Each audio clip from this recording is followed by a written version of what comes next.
हर हर महादेव दोस्तों। मेरा नाम है जीतू सौरौत और आज मैं आप लोगों के लिए फिर लेकर आया हूँ महादेव के चमत्कार से जुड़ी हुई एक सच्ची घटना। और महादेव के जो महामृत्युंजय मंत्र है उसमें कितनी ताकत होती है, कितनी शक्ति होती है, इस कहानी को सुनने के बाद आप लोगों को इसका भी पूरा के पूरा विश्वास हो जाएगा। तो दोस्तों, यह कहानी मध्य प्रदेश के एक गाँव की है, जो गाँव जंगल के बीचों बीच बसा हुआ है और गाँव में एक महादेव का मंदिर भी है। जो जंगल है उसमें भूत प्रेत आत्माओं का वास होता है और तांत्रिक गतिविधियां भी बहुत ज़्यादा होती हैं। और यहाँ के लोगों ने कई तरह के चमत्कार भोलेनाथ के, महादेव के सुने हैं। वो किस तरह से जब भी कोई रात में रास्ता पास करता है तो उनको महसूस होता है कि उनके पीछे कोई लगा हुआ है, कोई साया उनका पीछा कर रहा है और उनका शरीर भारी होने लगता है। और जैसे ही वो भोलेनाथ महादेव के मंदिर तक पहुँचते हैं तो तभी उनके जो सारे के सारे कष्ट हैं वो समाप्त हो जाते हैं। तो दोस्तों, ऐसी एक कहानी इस गांव की है जो कि हमें लिखकर भेजी है विनय ने। विनय एक मेहनती लड़का है और अपने परिवार का पालन पोषण भी वही करता है मजदूरी करके। तो दोस्तों, उसके बाद वो बताते हैं कि एक बार उनके पिताजी को किसी काम से दूसरे गांव में जाना पड़ा और दूसरे गांव में जाने के लिए दिन में वो जंगल से पार हो गए। तो दोस्तों, उसके बाद उनको आने में रात हो जाती है और रात को लगभग 8 या 9 बजे का समय होगा तब वे वापस आते हैं। तो सर्दियों की रातें 8-9 बजे में काफ़ी अंधेरा हो जाता है और 8-9 बजे उनके पिताजी जब आते हैं तो उनको महसूस होता है कि उनके पीछे कोई ना कोई चल रहा है और उनका शरीर पर थोड़ा बोझ पड़ रहा है। तो दोस्तों, उसके बाद उनके पिताजी जैसे तैसे करके भाग दौड़कर अपने घर तक आ जाते हैं। बट वो इस वाक्य से इतने घबरा जाते हैं कि उनकी सांसें फूलने लगती हैं, उनको बुखार आ जाता है। तो दोस्तों, इसके बाद जो गांव के और लोग होते हैं वो बोलते हैं कि बेटा, आपको दूसरे गांव जाकर वैद्य जी को लाना पड़ेगा। तो इसके बाद विनय ठान लेता है कि भाई मैं जाकर वैद्य जी को जरूर लाऊंगा, अपने पिताजी की जान बचाऊंगा। तो दोस्तों, इसके बाद वो जाने के लिए कहता है तो उसकी जो पत्नी होती है वो मना करती है कि आप इतनी रात में जाओगे और जंगल में भूत प्रेतों का साया है।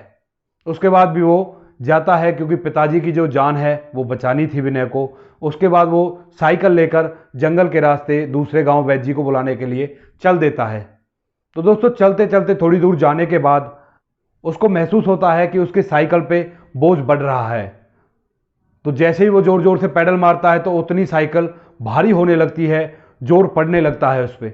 तो दोस्तों, उसके बाद क्या होता है, थोड़ी दूर एक नीम का पेड़ होता है, वहाँ पर जाने के बाद उसकी साइकिल का टायर फट जाता है। जोर से टायर फटने की आवाज़ आती है और वो साइकिल से उतर जाता है और साइकिल को दूर फेंक देता है। और तभी उसके पीछे से आवाज़ आती है, रुक जा विनय, मैं तुझे नहीं जाने दूंगा, तुम्हारा पिताजी मेरा दोस्त है, मैं उसको अपने साथ लेकर जाऊंगा। तो इस बात को सुनकर विनय थोड़ा घबरा जाता है, उसके रोंगटे खड़े हो जाते हैं। बट वो फिर भी महादेव का एक भक्त होता है, वो साहस करता है और बोलता है, कौन हो तुम और क्या चाहते हो, क्यों मेरे पीछे पड़े हुए हो। तो सामने से उसके सामने एक बहुत ही भयंकर शकल का प्रेत उत्पन्न होता है और वो उसके सामने आकर जोर जोर से हंसने लगता है।